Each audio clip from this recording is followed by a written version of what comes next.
జగన్మోహన్ రెడ్డి గారు ఇప్పుడు అమరావతి గురించి మాట్లాడుతున్నారు. అమరావతి అభివృద్ధి ద్వారా మిగతా ప్రాంతాలకు జరుగుతున్న అన్యాయం గురించి మాట్లాడుతున్నారు. ఒకసారి జగన్మోహన్ రెడ్డి గారి హయాన్నే మనం తీసుకుంటే ఆయన ఏమన్నారు, అభివృద్ధి కోసం నేను విశాఖలో రాజధానిని పెడతాను, రాయలసీమలో కోర్టుని పెడతాను, ఇలా రకరకాల 3 ప్రాంతాల్లో 3 రాజధానులు నిర్మిస్తానని చెప్పారు. అది అంటే అభివృద్ధి వికేంద్రీకరణ ఎలా అవుతుంది అని మనం అనుకోవచ్చు. అంటే అధికార వికేంద్రీకరణ చేసి అభివృద్ధి వికేంద్రీకరణ అని చెప్పి ఆయన మాట్లాడడం ఎంతవరకు కరెక్టు. అలాగే ఇప్పుడు విశాఖలో వస్తున్నటువంటి పెట్టుబడులు అండ్ ఇంకొక మాట కూడా వినిపిస్తోంది, విశాఖను ఎక్కువ పెట్టుబడులు వస్తున్నాయి, అమరావతికి ఎక్కువ పెట్టుబడులు రావట్లేదు అని కూడా, అది కూడా ఒక ప్రచారం అయితే జరుగుతుంది. సో ఆ రకంగాను ఈ రకంగాను 2 రకాల ప్రచారాలు జరుగుతున్నాయి. ఏది వాస్తవం, మరి మీరేం చెప్తారు దీని గురించి? జగన్మోహన్ రెడ్డికి అంటే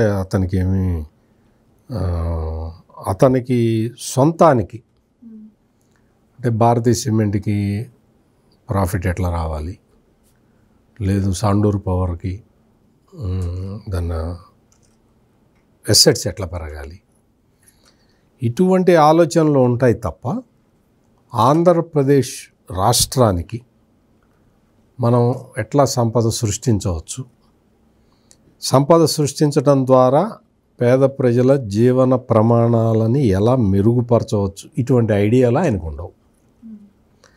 ఆయనకి కేవలం ఎంతవరకు రెడీమేడ్ ఫుడ్ ఉంటే అది కొట్టేసి మన ఫ్రిడ్జ్లో పెట్టుకుందాం అన్న ఆలోచన ఉంటుంది. అందుకని అటువంటి మనిషి గురించి మనం ఎంత తక్కువ మాట్లాడుకుంటే అంత మంచిది.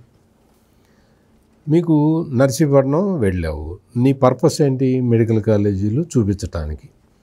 నువ్వు కట్టేసావు కదా, కంప్లీట్గా కట్టేసావు, వాటిని ప్రారంభించేసావు, వాటికి సీట్లు వచ్చేసినాయి, వాటిలో ఎంబీబీఎస్ స్టూడెంట్స్ చదువుకుంటున్నారు అని కదా నువ్వు చెప్తున్నది. 17 మెడికల్ కాలేజీలు చూపిద్దామని బయలుదేరావు. నువ్వు వెళ్ళిన మెడికల్ కాలేజే పూర్తి కాల. నువ్వు వెళ్ళిన మెడికల్ కాలేజే పూర్తి కావడం పక్కన పెట్టు, అసలు గోడలు లేవు. అటువంటి చోటకి నువ్వే వెళ్ళావు అంటే మిగిలిన 16 పూర్తయినట్ట కానట్ట. అటువంటి పరిస్థితుల్లో నీకు ఒక్క మెడికల్ కాలేజీని 17 మెడికల్ కాలేజీలు కేంద్రం ఇస్తే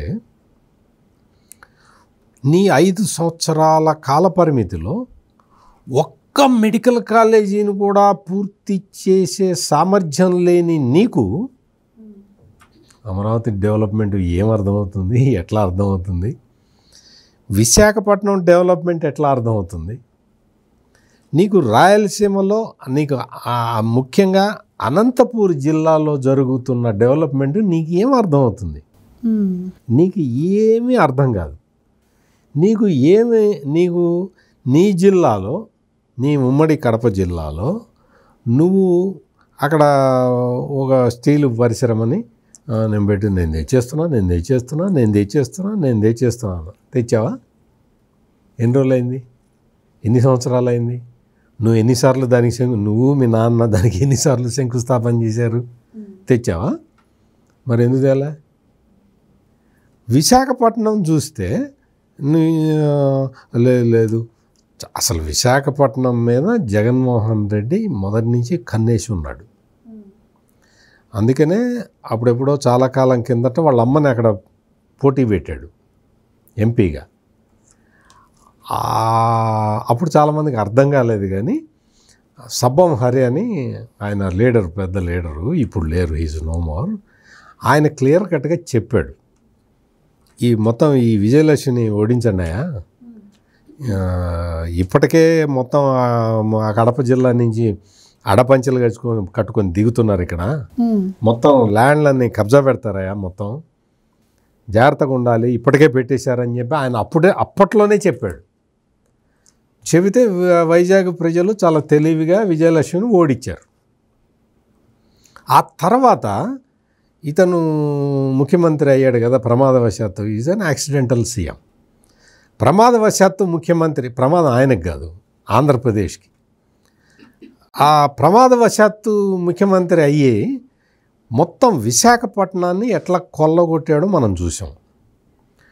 విజయసాయిరెడ్డి వీరగాథలు, ప్రేమగాథలు మనకు తెలుసు. వైవి సుబ్బారెడ్డి అరాచక గాథలు మనకు తెలుసు. నిన్నో మొన్న ఎప్పుడో అక్కడికి వెళ్ళాడు కదా, నర్సీపట్నం వెళ్ళాడు. నర్సీపట్నం వెళ్ళినప్పుడు వైవి సుబ్బారెడ్డికి ఏం సంబంధం? వైవి సుబ్బారెడ్డి ఏ జిల్లా వాడు? ఒంగోలు, ప్రకాశం జిల్లా వాడు. అక్కడ ఎందుకున్నాడు? అక్కడ నీ ఏర్పాట్లు ఎందుకు అంత అవసరం ఏంటి? నీకు అమోఘమైన ప్రజాదరణ ఉన్న నాయకుడివి కదా నువ్వు. నీకు మొత్తం నాకు 40% వచ్చినాయి, 40% వచ్చి ఓట్లు అని చెప్తున్నావు కదా. మరి నీకు ముందరెళ్ళి ఆర్గనైజర్లు కోట్లు ఖర్చు పెట్టాల్సిన అవసరమే ఉంది. నువ్వు మెడికల్ కాలేజీలన్నీ కూడా రకరకాలుగా చెప్పావు. నువ్వు అసలు మొత్తం కంప్లీట్ చేశానని చెప్పి నువ్వు కంప్లీట్ చేసింది ఏంటి అంటే ఋషికొండది ఒక్కటే. ఋషికొండలో బిల్డింగ్ కట్టుకున్నాడు కదా, 600 కోట్లు పెట్టి కట్టుకున్నాడు ఆ గోల్డ్ కమోడ్ తోటి. అది తప్ప నువ్వేం చేయలేదు కదా. జగన్మోహన్ రెడ్డికి ఈ అమరావతి అభివృద్ధి చెందటం అనేది అది ఒక అతనికి అమరావతి అన్న పేరు తలుచుకుంటేనే భయం పుడుతున్నది. జగన్మోహన్ రెడ్డికి గుండెల్లో భయం ఒకటి. అమరావతి భయం అంటే ఎందుకు భయం అని మీరు నెక్స్ట్ క్వశ్చన్ మీరు అదే అడుగుతారు కాబట్టి మీరు అడగకుండానే చెప్తా. భయం ఎందుకు అంటే అక్కడ శిలాఫలకం మీద ఇప్పటికే చంద్రబాబు నాయుడు పేరు ఉంది. రేపొద్దున జాతికి అంకితం చేస్తాడు. ఈయనను ప్రధాని నరేంద్ర మోడీ వచ్చేసి అమరావతిని ఇంకో 2 ఏళ్లలో పూర్తి చేసి జాతికి అంకితం చేస్తారు. వీళ్ళ పేర్లు అక్కడ చిరస్థాయిగా నిలబడతాయి. అది భయం. అందుకని దాన్ని ఎట్ట జడగొట్టాలి. అంతకుముందు జగన్మోహన్ రెడ్డి టైంలో స్పీకర్గా పనిచేశాడు ఒక అతను, తమ్మినేని సీతారాం అని. అతను చాలా పెద్ద మేధావిలాగా ఫీల్ అవుకుంటూ ఉంటాడు. ఇక్కడేముంది శ్మశానం ఇదంతా అది ఇది అని చెప్పాడు. మరి ఆ శ్మశానంలో కూర్చొని అసెంబ్లీ నడిపాడు. మరి గడిపాడు కదా, ఇంకెక్కడ నడిపాడు? శ్మశానం నుంచే నడిపాడు. అండ్ ఇంకొకటి ఆయన అన్నారు అమరావతి డెవలప్ చేస్తున్నారు, మిగతా ప్రాంతాలు చేయట్లేదు. ఇందాక నేను ఒక క్వశ్చన్ అడిగాను. ఆయన అభివృద్ధి వికేంద్రీకరణ పేరుతో అధికార వికేంద్రీకరణ చేశారు, కానీ విశాఖను రాజధాని చేస్తానన్నారు. 5 ఏళ్లలో అసలు దాని ఊసే లేదు. ఇప్పుడు వచ్చి అభివృద్ధి గురించి మాట్లాడుతున్నారు. అసలు ఆ హక్కు ఆయనకు ఉందంటారా? అసలు అతను అభివృద్ధి వికేంద్రీకరణ అంటే ఏంటో అతనికి తెలియదు. అధికార వికేంద్రీకరణ అంటే అంతకన్నా తెలియదు. అభివృద్ధి వికేంద్రీకరణ, అధికార వికేంద్రీకరణ ఈ రెండు ఇప్పుడు జరుగుతున్నాయి. అభివృద్ధి వికేంద్రీకరణ అంటే ఇప్పుడు విశాఖపట్నం ఐటీ హబ్గా రూపాంతరం చెందింది. మొత్తం అన్ని రకాల పరిశ్రమలు కూడా అక్కడికి వస్తున్నాయి. ఐటీ ఇండస్ట్రీ కూడా డెవలప్ అవుతుంది. అధికార వికేంద్రీకరణ అర్థం తెలీదు. అభివృద్ధి వికేంద్రీకరణకి జగన్మోహన్ రెడ్డికి అర్థం తెలీదు. ఇక్కడ విశాఖపట్నం ఏరియా మొత్తం అంతా కూడా దాన్ని ఐటీ పరిశ్రమలతోటి నింపేస్తూ ఉన్నారు. ఐటీ హబ్గా మారుతున్నది. విశాఖపట్నం ఆల్రెడీ టూరిజం హబ్గా మారి ఉన్నది. వీటితో పాటు ఆ చుట్టుపక్కల ఉత్తరాంధ్రలో భోగాపురం ఎయిర్పోర్ట్ కంప్లీట్ అయిపోతున్నది. అంటే 1-2 కాదు. నీకు ఆర్సెల్ఆర్ మెటల్ వాళ్ళు నిప్పాన్ ఇండియా వాటితో కలిసి అనకాపల్లి జిల్లా నక్కపల్లి మండలంలో 61,000 కోట్ల పెట్టుబడితోటి వాళ్ళు వచ్చేస్తున్నారు. ఇట్లా మొత్తం అన్నీ అంటే 1 కాదు 2 కాదు, రకరకాల అన్ని ఏరియాలలో డెవలప్మెంట్ జరుగుతూ ఉన్నది. నీకేంటి బాధ? నీ ఏడుపు ఎందుకు? అమరావతి మీద ఎందుకు ఏడుపు అంటే చంద్రబాబు నాయుడికి పేరు వస్తుందేమోనని. నీకు చంద్రబాబు నాయుడికి పేరు వస్తుందేమో అని నువ్వు భయపడక్కర్లా. ఆల్రెడీ చంద్రబాబు నాయుడికి పేరు ఉన్నది.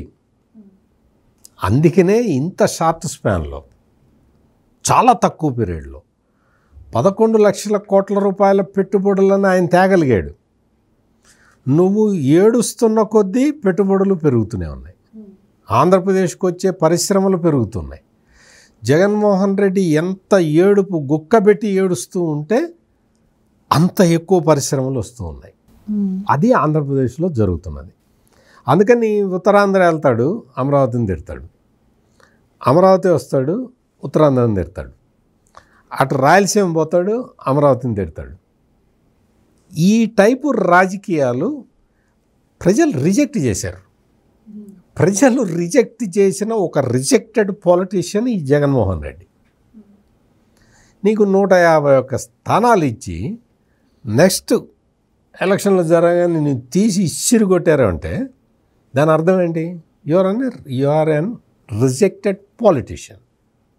నువ్వు రిజెక్టెడ్ పాలిటీషియన్వి నువ్వేం చేయాలి? గప్చిప్పు నోరు మూసుకొని నీ పని చూసుకోవాలి. నువ్వు లండన్ పోతావో అమెరికా పోతావో పోవాలి.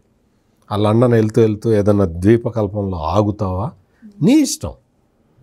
అంతేకాని నువ్వు అమరావతి మీద పడి ఆడటం, పోలవరం మీద పడి వాళ్ళ పేపర్లు ఉన్నాయి కదా, వాళ్ళ పేపర్లు వాళ్ళ ఛానల్స్లో అయితే ఎంత దారుణంగా రాస్తున్నారంటే పోలవరం ప్రాజెక్టు మీద విదేశీ నిపుణులు వచ్చి చక్కగా జరుగుతున్నదా, మీ పనులన్నీ బాగా జరుగుతున్నాయి, మీరు చక్కగా రా మెటీరియల్ని ఎర్త్ కమ్ రాక్ఫిల్ డ్యామ్ని పూర్తి చేయటానికి మీరు ఇమ్మీడియట్గా మెటీరియల్ అంతా రెడీ చేసుకోండి.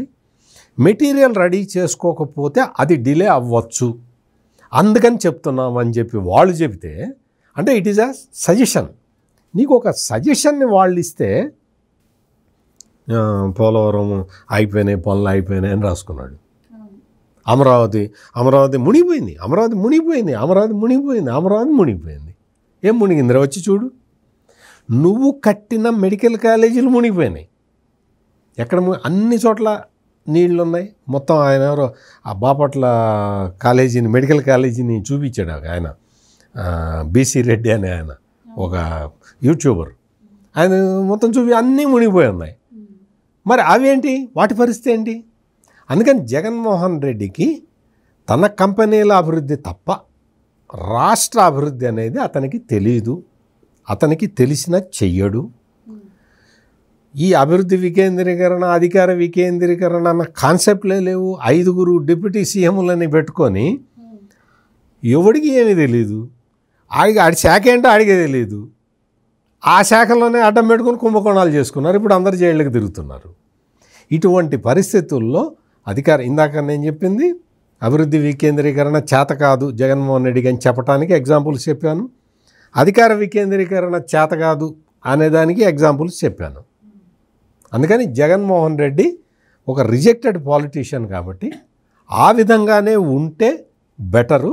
అతి తెలివితేటలు ప్రదర్శిస్తే నర్సీపట్నం వెళ్ళి నేను కట్టేశాను మెడికల్ కాలేజ్ అని చెప్పినట్టు ఉంటుంది. Please subscribe to Leo news for more videos.